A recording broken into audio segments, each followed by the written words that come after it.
নদীকে, নদী তুমি কোন পথে যাও? নদী বলল, যেখানে দূষণ নেই, যেখানে স্বচ্ছ মুক্ত জল নিয়ে বইতে পারি আমি, সেই পথেই যেতে চাই। তাই রবীন্দ্রনগর সার্বজনীন দুর্গোৎসব কমিটি এবারে আয়োজন করেছে যে পূজা মণ্ডপে, তাতে একটি সামাজিক বার্তা আছে।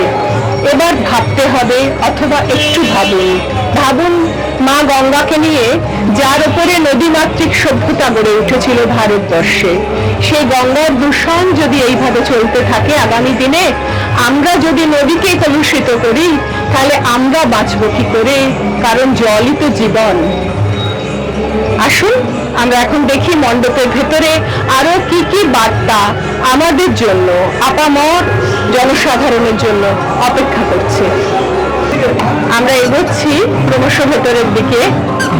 একের পর এক অভিনবত্বের সৃষ্টি আমরা মুগ্ধ হচ্ছি।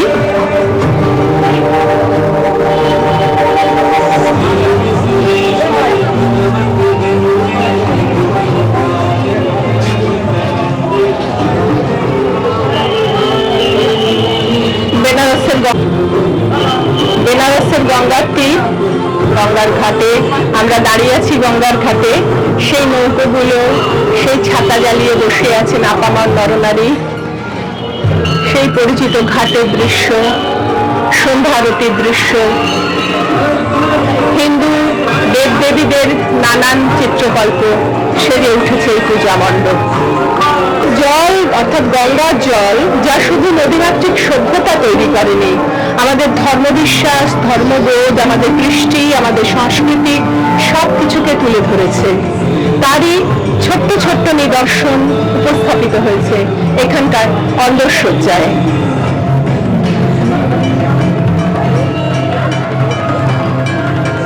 চলুন আমরা আরো ভেতর থেকে আরো ভেতরে যাই।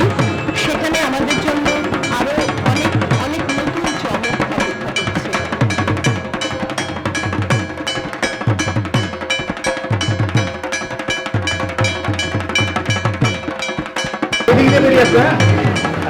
আমরা একদম নদীবক্ষে, নদীর অভ্যন্তরে, নদীর অন্তরে দাঁড়িয়ে আছি। নানান ধরনের সামুদ্রিক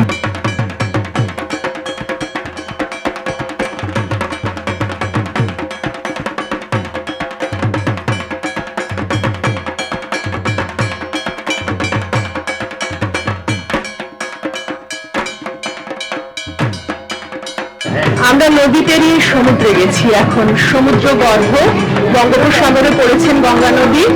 মাও আছেন সেই শিবের কাছে, সেই নদীরই আঙ্গিকে।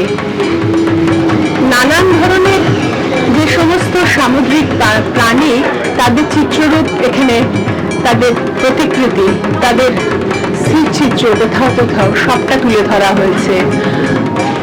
সিন্ধুঘটক, অশ্বঘটক, নানান ধরনের মাছ, প্রবাল এবং আমাদের স্বপ্নের সেই জলপরি অর্থাৎ মৎস্যকন্যা বলি আমরা যাকে, সবটাই এই অন্দরসজ্জায় দেখতে পাচ্ছি।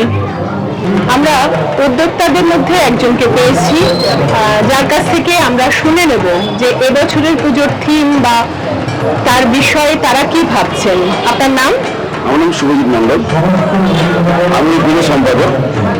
আর আমাদের বছর ভাবনাটা হচ্ছে এবার ভাবতে হবে, অর্থাৎ আমরা মানুষের কাছে এমন কোনো একটা ভাবনা তুলে ধরছি যেটা পুজো মণ্ডপে এলে যে সোশ্যাল মেসেজটা দেবো, সেটাকেই আমাদের এখানে মূলত মনে হচ্ছে জল নিয়ে, যে জলের যে সমস্যা সেটাকেই আমরা তুলে ধরছি। জলের কিছু ভালো দিক এবং জলের কিছু মুহূর্ত সেখানে আমরা তুলে ধরতে চাইছি। কারণ হচ্ছে যে আমরা জলের আইকন বলতে গঙ্গাকে বুঝি এবং গঙ্গার দূষণটাকে আমরা মেন বলতে চেয়েছি। বিকজ গঙ্গার যে জলটা, তার মধ্যে কিন্তু একমাত্র ফাস্ট ব্যাকটেরিয়া যেটা সেটা থাকে। সেই ফাস্ট ব্যাকটেরিয়াটা থাকার কারণে গঙ্গার জল কিন্তু দীর্ঘদিন রেখে দিলে নষ্ট হয় না, এবং সেই পৃথিবীর এই যারা অমূল্য সম্পদ তাকে যদি আমরা নষ্ট করে ফেলি, এবং তার গুলোই কিন্তু বহু রকম বহু সমাজ গড়ে উঠেছে, বিখ্যাত বিখ্যাত বেনারস থেকে এলাহাবাদ, কলকাতা থেকে পাটনা, তো সেইটাকে নষ্ট যাতে না হতে দেয় সেটা নিয়ে আমাদের কাছে আমরা কিছু ভালো দৃশ্য তুলে ধরেছি। মানুষেরা যেটা এবার ভাবার সময় এসছে এটাকে কিভাবে রক্ষা করবে। ধন্যবাদ। বেতার বিদ্যাসাগর মাতৃশক্তি শারদ সম্মান 2025 বেতার বিদ্যাসাগর পরিবারের পক্ষ থেকে বিদ্যাসাগর বিশ্ববিদ্যালয়ের রেজিস্ট্রার ডক্টর জয়ন্ত কিশোর নন্দী, রবীন্দ্রনগর সার্বজনীন পুজো কমিটির হাতে মাতৃশক্তি শারদ সম্মান 2025-এর এই স্মারকটি তুলে দিচ্ছেন। আমরা দেখলাম রবীন্দ্রনগর সার্বজনীন দুর্গোৎসব কমিটির এই মণ্ডপ। এরপর বেতার বিদ্যাসাগর পরিবার যাবে আবারও এক নতুন চমকের জন্য।